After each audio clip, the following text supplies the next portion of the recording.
Encara que plogui, la batalla continuarà. No, ya voy, ahora no, tío. Estoy aquí viendo la batalla de los mexicanos, que ya es...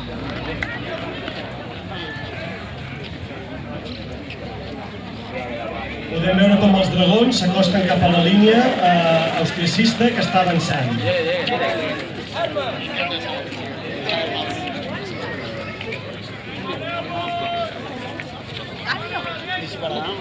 En aquella època les guerres, com hem pogut veure en sèries i pel·lícules, com per exemple El Patriota, avançaven en línies molt llargues, ja que els canons dels fusells no estaven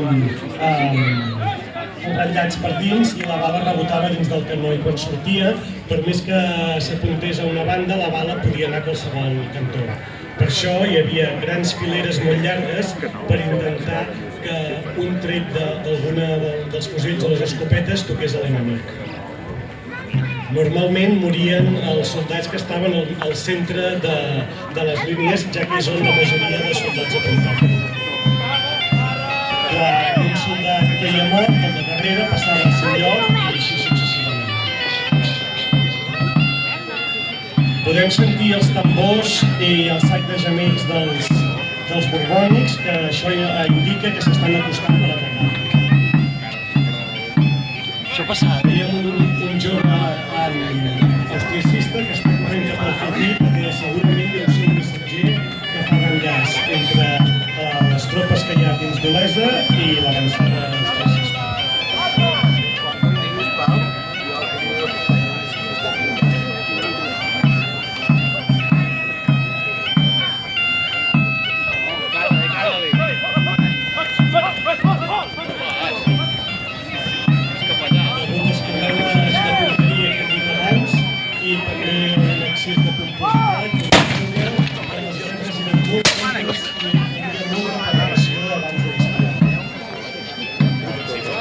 Així com que els borbònics estan guanyant la guerra i per tant estan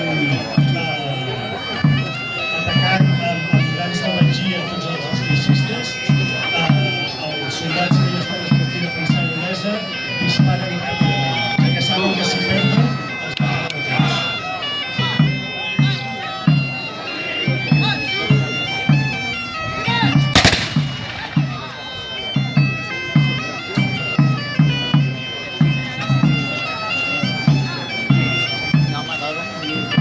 Abans a les guerres només hi havia soldats, també hi havia civils, com podem veure. Bàsicament avui podem veure dones que porten aigua per tal d'ajudar els soldats ferits i també aquells que poguessin tenir molt de set i no estessin a primera línia de front. Hem d'entendre que les campanyes mobilitzaven gran nombre de persones molt diferents, sobretot mercaders i gent que no tenia un ofici clar i anava a fer espectacles i qualsevol cosa per tal de guanyar-se els guanyadors.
se van acercando.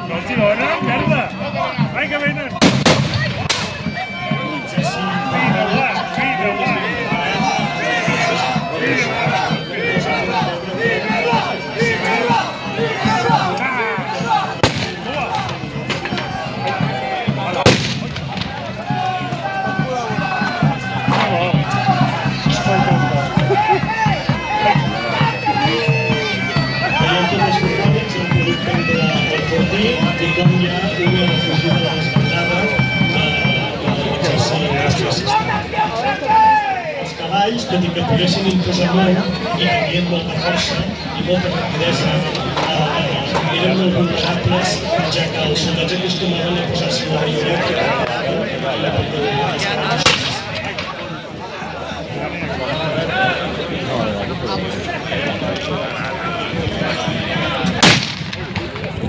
Tots els austricistes s'han replegat a la línia, ja que hi havia dos tipus de soldats. Els fusellers de muntanya, que eren soldats que duien un fusell i que diu el seu nom, lluitaven en camins de muntanya i en espais tancats, i els soldats de línia, que eren aquells que lluitaven a camp obert i en formació de línia.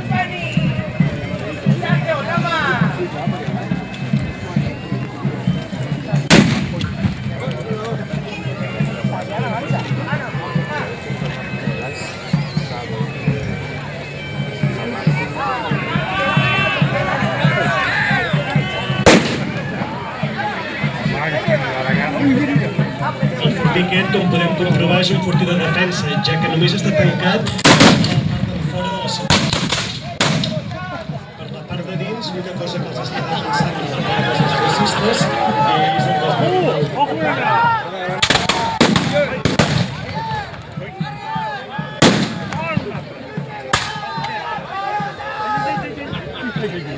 Així com sembla que els soldats estaven començant a posar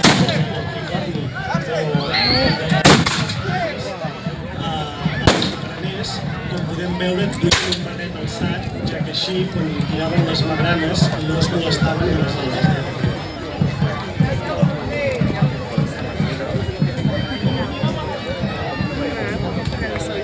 La música era un element indispensable en tota la batalla, ja que a part ànims dels seus soldats, els tambors marcaven els passos. No només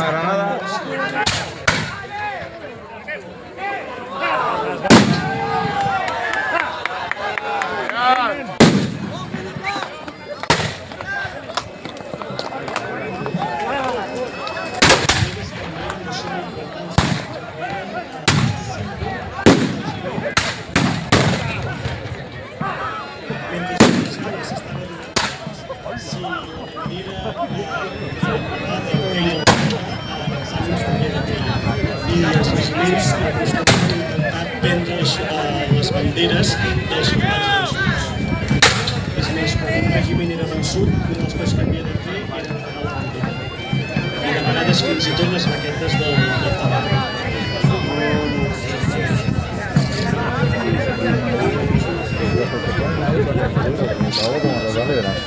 El hecho de la mayoría de regiments veien homes que anaven